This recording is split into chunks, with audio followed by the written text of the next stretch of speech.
Hello everyone, it's Myeongkru-jan. Today I am going to read Harry Potter and the Sorcerer's Stone, Chapter 12, The Mirror of Erased, page 203 to 205.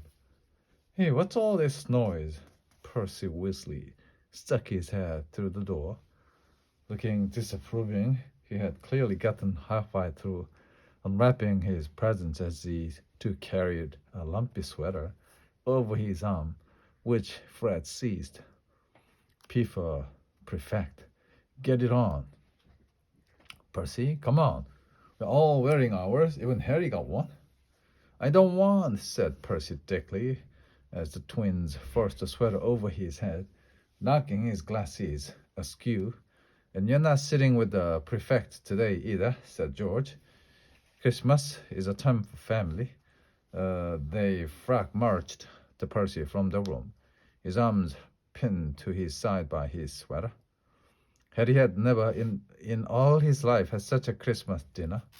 100 fat roast turkeys, mountains of roast and boiled potato, platters of chipolatas, tureens of buttered peas, silver bowls of thick, rich gravy and cranberry sauce, and stacks of wizard crackers, every few feet along the table. These fantastic party flavors were nothing like the feeble muggle ones the Dursleys usually bought, with their little plastic toys and the flimsy paper hats inside. Harry pulled a wizard cracker with Fred, and it didn't just bang. It went off with a blast like a cannon, and engulfed them all in a cloud of blue smoke, while from the inside exploded a rear admiral's head and several live white mice. Up at the high table, Dumbledore had swapped his pointy wizard's hat for a flowered bonnet, and was chuckling madly at a joke Professor the Flitwick had just read him. Flaming Christmas pudding followed the turkey. Percy nearly broke his teeth on a silver sickle embedded in his slice. Harry watched Hagrid getting redder and redder in the face as he called for more wine, finally kissing Professor McGonagall on the cheek, who, to Mary's amazement, giggled and blushed, a top hat, a lopsided. When Harry finally left the table, he was laden down with a stack of things out of the crackers, including a pack of non-explodable luminous balloons, a grow-your-own the Warts kit, and his own new wizard chess set. The white mice had disappeared, and Harry had a nasty feeling they were going to end up as Mrs. Norris's Christmas dinner. Harry and the Weasleys spent a happy afternoon having the furious snowball fight on the ground. Then, cold, wet, and gasping for breath, they returned to the fire in the Gryffindor common room, where Harry broke in his new chess set. By losing spectacularly to Ron, he suspected he wouldn't have lost so badly if Percy hadn't tried to help him so much. After a meal of turkey sandwich, crumpets, trifle, and Christmas cake, everyone felt too full and sleepy to do much before bed except sit and watch Percy chase Fred and George all over Gryffindor Tower because they had stolen his prefect badge.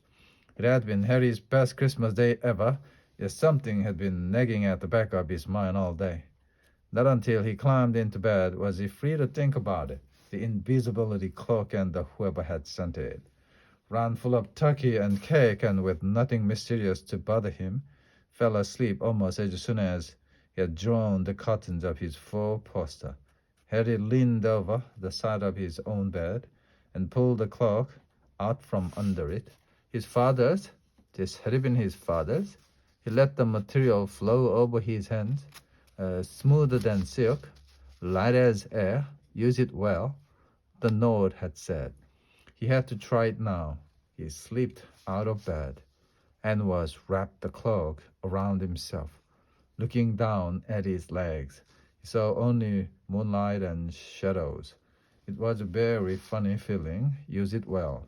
Suddenly, Harry felt wide awake. The whole of Hogwarts was open to him in this cloak. Excitement flooded through him as he stood there in the dark and silent. He could go anywhere in this, anywhere, and Filch would never know. Ron grunted in his sleep. Should Harry wake him? Something held him back. His father's cloak. He felt that this time, the first time he wanted to use it alone. He crept out of the dormitory, down the stairs, across the common room, and climbed through the portrait hall. Who's there? Squawked the fat lady. Harry said nothing. He walked quickly down the corridor. Where should he go? He stopped, his heart racing, and thought, and then it came to him. The restricted section in the library. He would be able to read as long as he liked, as long as it took to find out who Flamel was. He set off, drawing the invisibility cloak tight around him as he walked. The library was pitch black and very eerie. Harry lit a lamp to see his way along the rows of books. The lamp looked as if it was floating along in midair, even though Harry could feel his arm supporting it. The sight gave him the creeps. The restricted section was right at the back of the library. The end.